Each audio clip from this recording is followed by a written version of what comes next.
My wife disappeared after a girl's trip, and now she's trying to manipulate her way back into my life, acting like nothing ever happened. It's common to hear statements like, "I never saw it coming." That's precisely how it went for me, though. I was married to my wife for the entire 4 years that we were together. To be honest, I thought we were doing well. For the most part, I believed that we were in agreement, and we had plans and a life plan laid out. The problem is that we both desired children. Or I believe that we both did.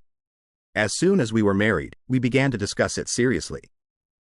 She would constantly express her desire for 2 or 3 children, rambling on about the names we would give them, the nursery decor, and everything else. She would even spend time on the internet planning our future children's lives while perusing baby gear and clothing. It kept us connected and was sort of our thing to talk about. We were eager to begin this new chapter in our lives together, and everything appeared to be going according to plan. But after that, we received some terrible news, which really devastated me. We visited a doctor to find out what was wrong after a few months of trying to conceive. To cut a long tale short, it was me. The doctor essentially informed us that our chances of naturally becoming parents were very limited because my count was much too low. It felt like a stomach punch. I felt worthless. Our entire set of plans vanished in a flash. I was hit hard, terribly hard, by the news. I ended up for a while in a fairly awful position. I was a complete disaster at first, but therapy ultimately helped.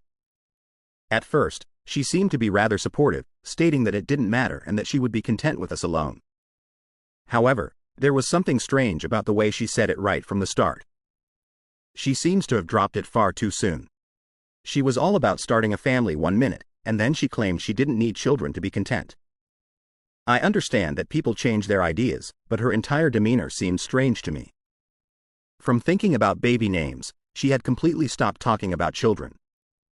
Furthermore, it seemed as though she began to view me in a different light. She would suddenly start making little jabs at me that she had never mentioned before, like how I wasn't taking care of myself, that I should work out, or that I should be more productive around the house. Yes, I could have gained a few pounds, but it seemed like she was constantly looking for reasons to accuse me. She would dismiss it when I questioned her about the abrupt shift in attitude. She would claim that I was being unduly sensitive and that I was only dreaming. But I was aware of a problem. She was different from the lady I married, the one who would spend hours sitting with me discussing our future. She wasn't particularly cruel, but there was a certain coldness about her, as if she had already mentally checked out and was merely doing the part. I suppose that as time went on, I began to trust her when she assured me that everything was okay.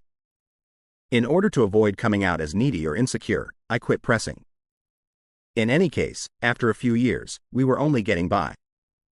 We had gotten into a pattern where we hardly discussed anything important.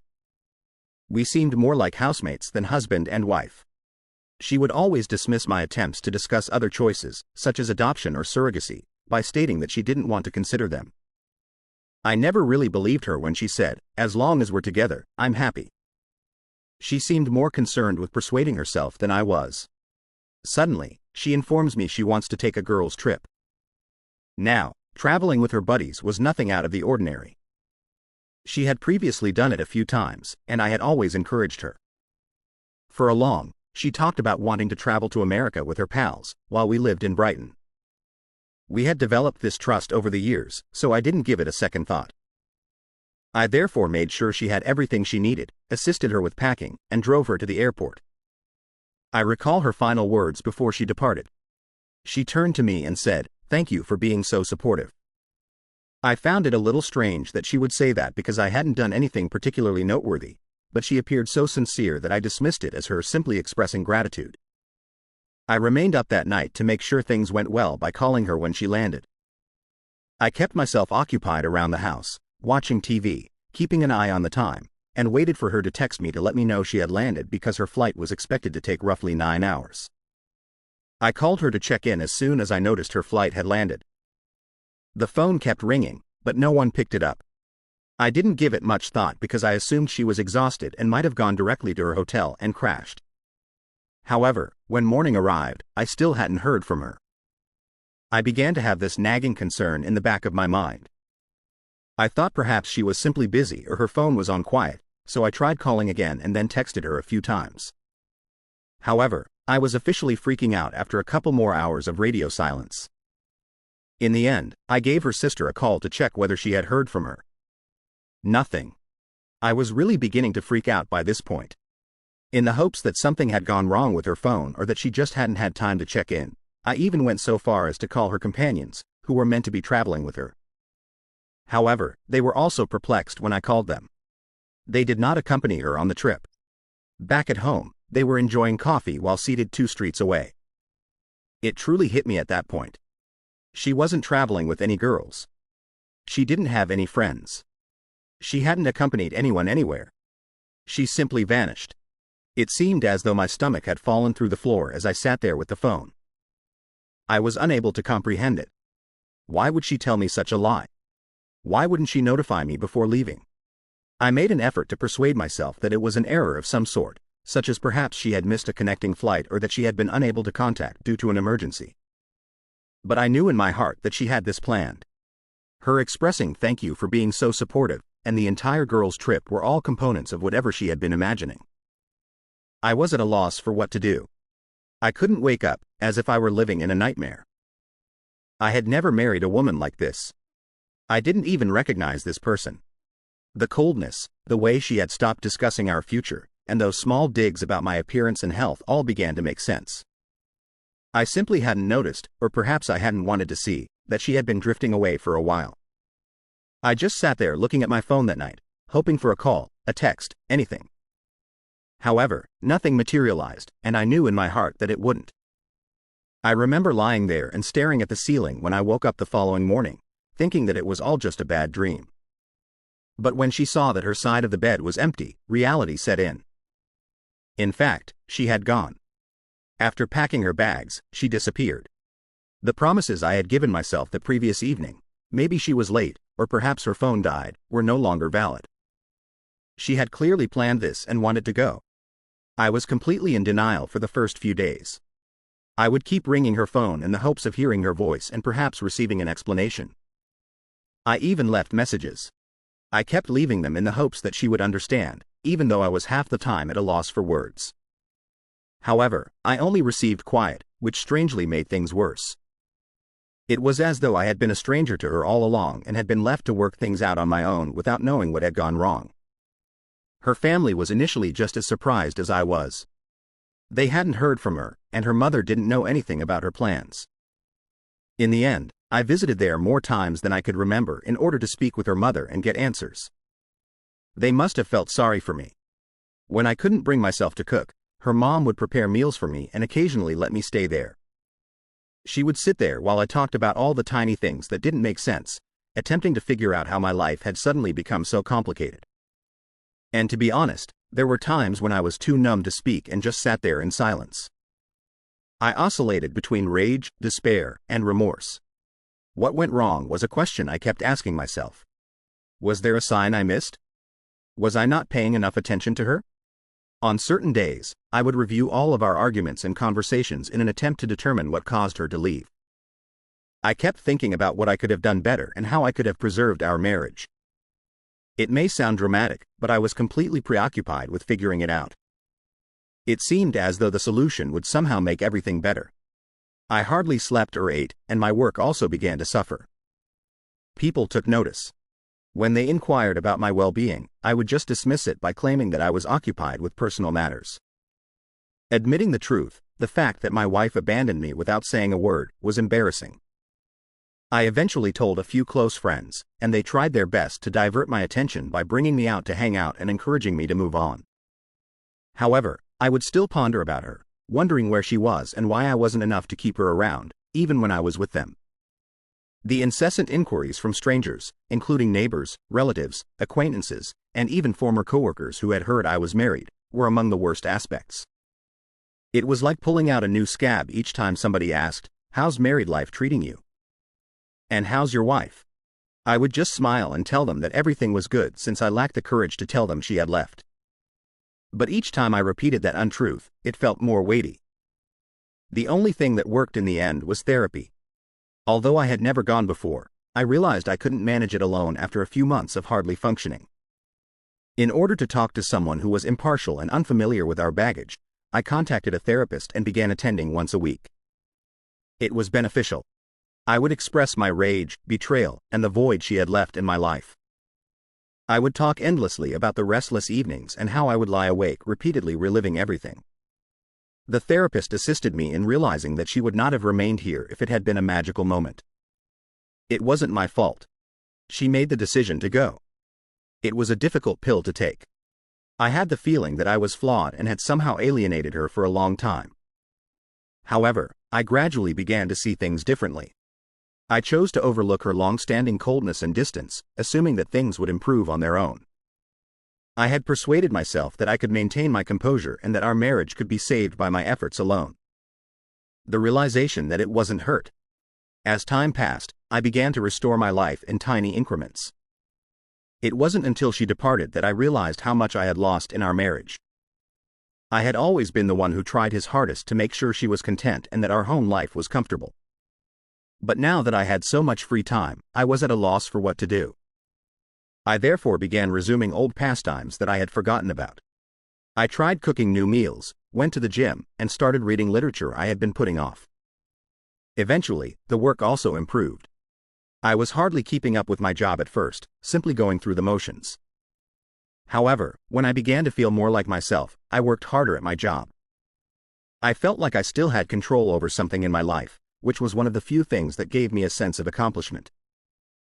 Although I had always been skilled at what I did, I now give it my all, the extra hours, the concentration. I got a promotion as a result of it, something I never would have obtained if I had been moping about my problems. Even yet, there were painful days. A picture, an old movie ticket stub, or other small items that brought back memories I'd tried to forget would occasionally remind me of her. Looking at them, I would question her actions, whether she ever considered me, and whether she ever felt bad about what she had done. But gradually, those times began to disappear. I was able to let go of those memories a little more quickly and move on a little more easily each time. Additionally, I got back in touch with people I hadn't seen much of since getting married. We resumed our activities, including hiking and hitting the golf range, something I hadn't done in years. Having folks by my side who weren't involved in the mess and who could support me in moving on without pulling me back into the agony was a relief. In hindsight, I saw that I had invested much too much of myself in that relationship, in being her spouse. I felt like I had lost a significant portion of who I was when she departed, as if she had taken a piece of me with her. But I was rediscovering who I was, piece by piece. Although it wasn't quick or simple, I was making progress. I was finally able to see someone who wasn't defined by her past actions when I looked in the mirror at the conclusion of that year. I wasn't just the man whose wife had abandoned him. I had rebuilt, I had survived, and I was stronger now. I felt as like I could truly live my life without her shadow looming over me for the first time in years. To be honest, I took pride in that. I believed I had moved on from everything. After all that chaos, life had at last begun to seem normal again, or as close to normal as it could be. My work was going really well, my friends kept me occupied, and I had my routine down pat. Even my daily thoughts about her had stopped. Even while I still occasionally had flashbacks to odd memories, it wasn't as frequent as it used to be, when everything I did was somehow related to her.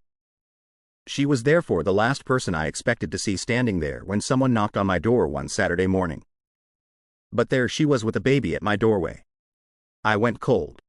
It was like witnessing a ghost, and for a moment my brain simply stopped functioning. Though perhaps a touch worn down, she still had her typical appearance. She looked at me as if she genuinely believed that I would be pleased to see her. I thought I was past caring, so yes, that really got to me. As it happens, meeting her again evoked many feelings I had previously suppressed. At first, I remained silent. I just stared as I stood there. As if nothing had happened, she gave me a smile before asking, "May I come in?" The nerve. Really, I mean it. She just shows up here as if I should be welcoming her back with open arms after everything she's done. However, I maintained my composure and told her, "No, you can stay right there," explaining that I didn't want her in my home, bringing all that commotion back into the one area I had created for myself. Despite her rather disoriented appearance, she remained in her spot and simply launched into her story. She began by saying, "I know this might be a shock, but I wanted to come back and explain everything." Her expression was hopeful, as though she truly thought I would be willing to listen. I was tempted to just close the door and laugh in her face, but I was too intrigued. I was curious about the reason behind her disappearance and what she had come up with. She continued by explaining that she had erred in leaving and that she had come to the realization that she had lost the greatest thing that had ever occurred to her, not my words, but hers. She claimed to have thought a lot and to have finally realized what was important in life after having this child. After years of ignoring me, it seemed that what mattered most was unexpectedly knocking on my door. "This is our second chance," she remarked, glancing down at the infant. What I was hearing was unbelievable. Our second opportunity? As if this child were some sort of magical reset button that would allow us to resume where we left off. I was furious on the inside, but I attempted to maintain a neutral appearance.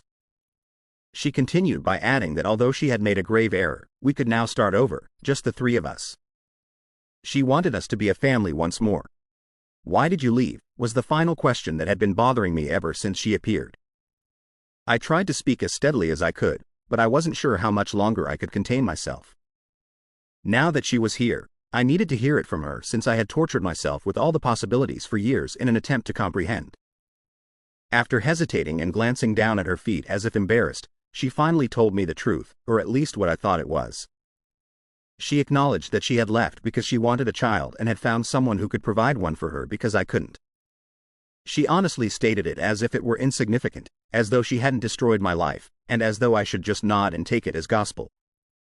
She clarified that although the man she had left didn't stay, she had already given birth and had suddenly come to the realization that she wanted me back.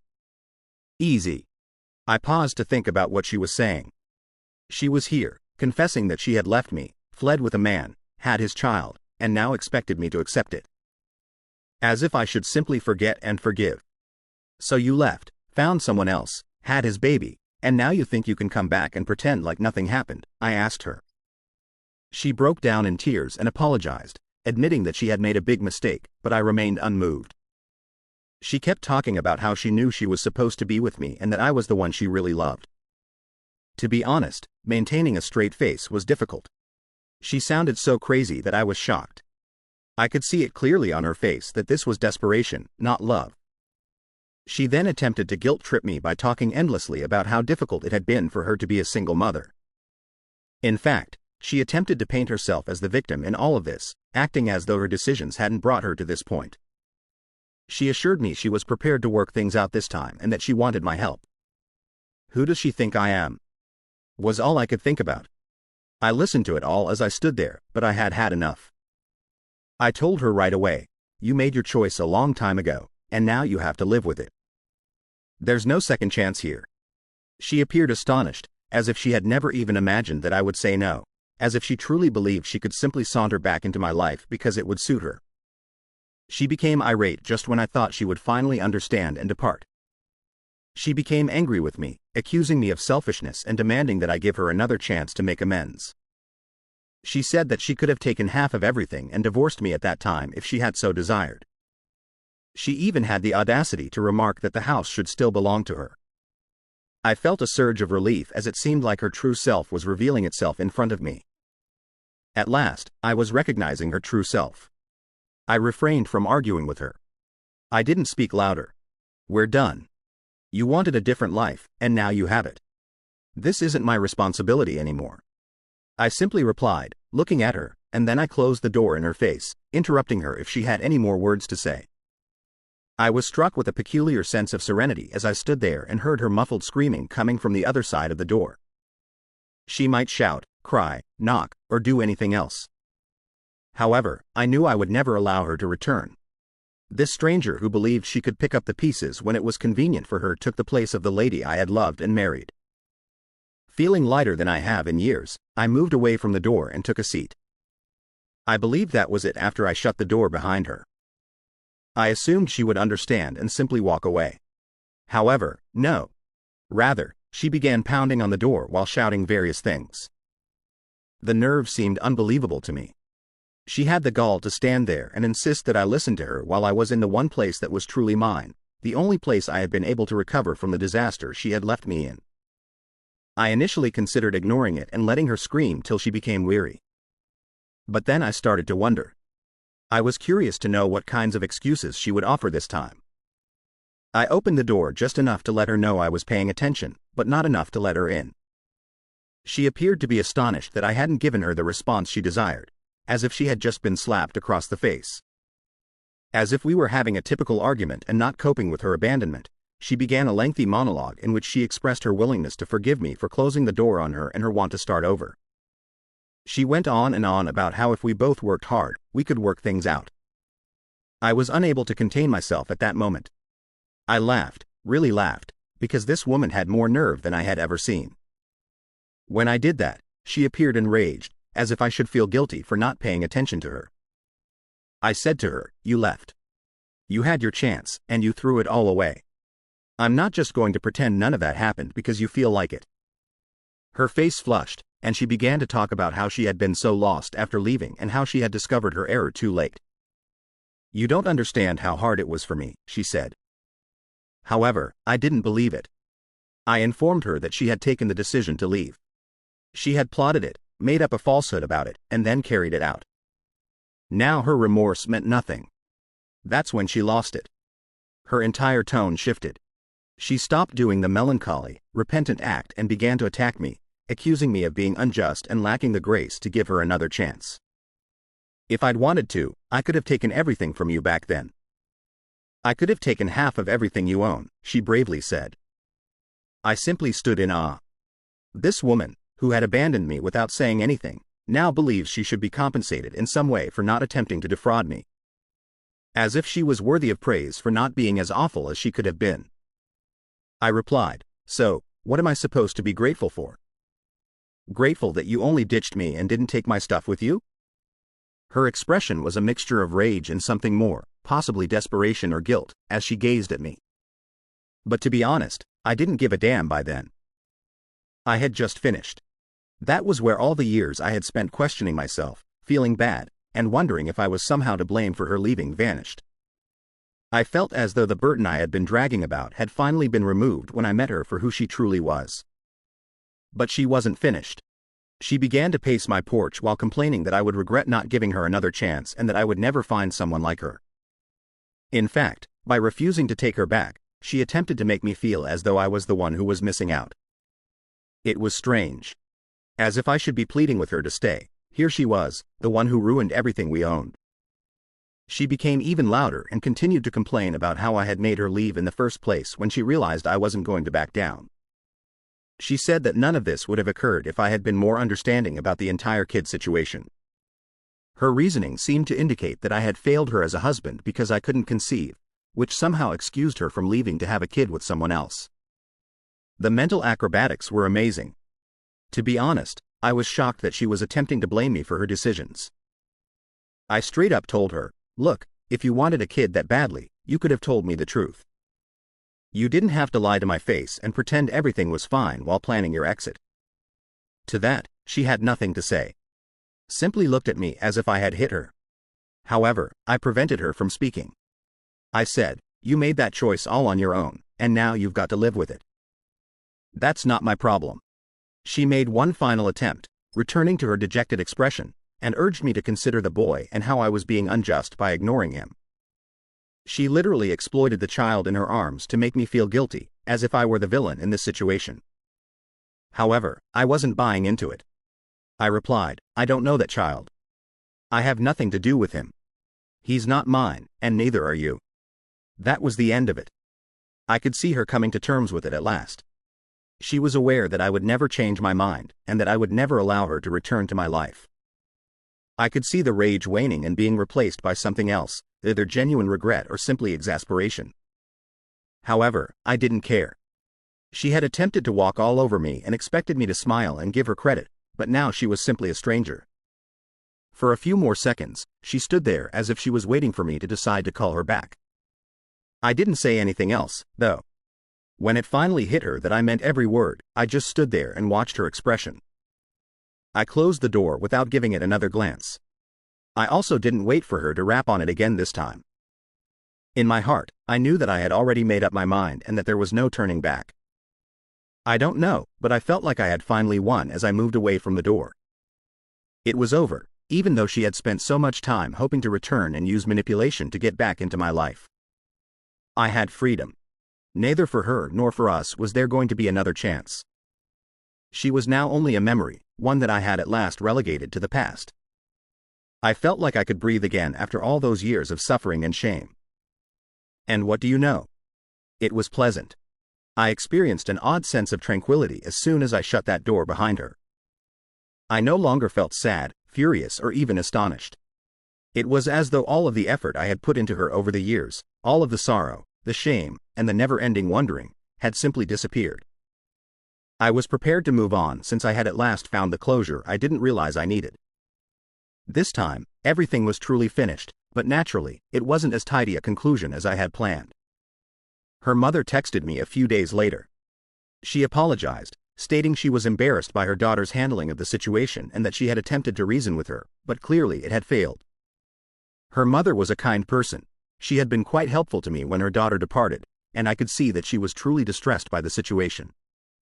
Although I had nothing against her, I didn't want to be dragged back into that situation. I simply said, "Thanks for checking in response," and didn't say anything further. I wasn't going to waste time justifying my choice, and I wasn't going to offer her mother any more information. She knew it was over because she understood. I learned tidbits over the course of the following few weeks via social media and mutual connections. She had apparently returned to living with her parents, and things weren't going well.